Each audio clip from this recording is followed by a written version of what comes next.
the number one, the most accurate piece of information they have for determining the number of jail cells they need in this county 10 years from now is by taking the number of kids that cannot read in this county by the 5th grade. That's how they know how many jail cells to plan for to have 10 years from now. The kids, they come from low-income families and typically, like I said, single-parent households, and so a lot of the families don't have other opportunities to be able to plug their kids into. They're looking for positive things for their children to be involved in to help keep them away from negative influences, away maybe from gangs or drugs in the neighborhood. A lot of them will end up in gangs.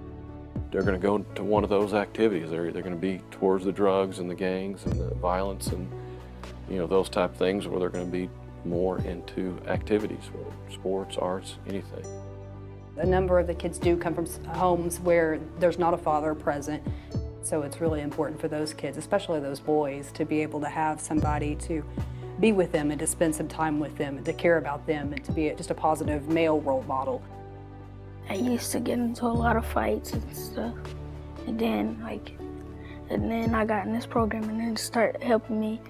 Wrestling, it's the toughest sport, physically, mentally, emotionally, and it's something that just on its own can teach you great things.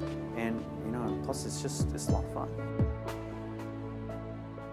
Through the wrestling, they're able to get the boys wanting to come, so they can spend time with men and be able to do something physical and something aggressive, or something very masculine, and it just begins to get the kids to start coming, and they start coming to mentoring and wrestling and just being there at the program.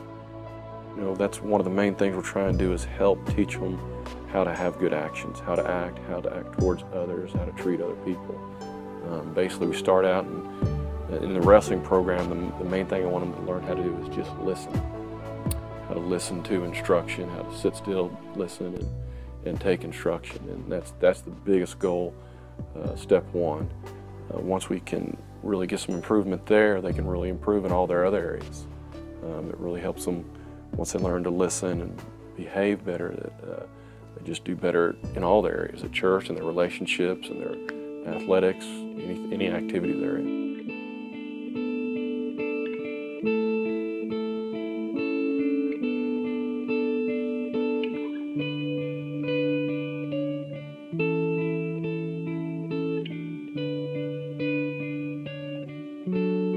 So being able to provide just a little bit of tutoring and then some positive athletic involvement for the kids really makes a big difference for them, and it's something that their parents really appreciate. My reading level, it was on a C, and then it went all the way up to an A. So it went up 2 reading levels.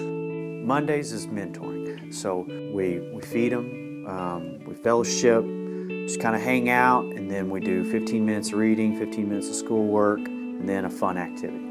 And as far as wrestling goes, Mondays, Tuesdays, and Thursdays, it's about an hour and a half. We kind of have a warm-up. We get them kind of doing some conditioning. Then we got practice, full wrestling practice, and then afterwards, feed them, fellowship. Really, the best gift is your time and the relationship.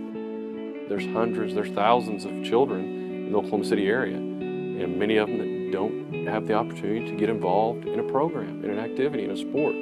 So there's a huge need, both for more coaches and leaders and mentors, and we could help more kids. There's more financial need.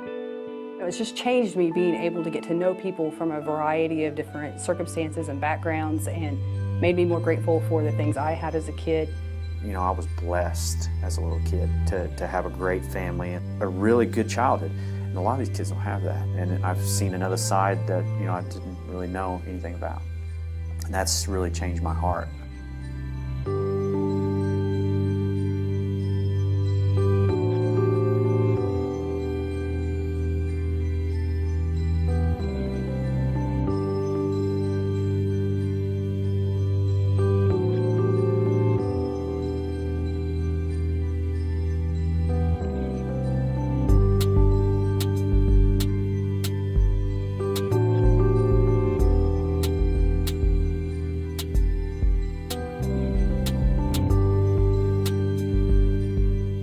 I don't know where they might be, some of them, but I'm just glad that we get the opportunity to be with them.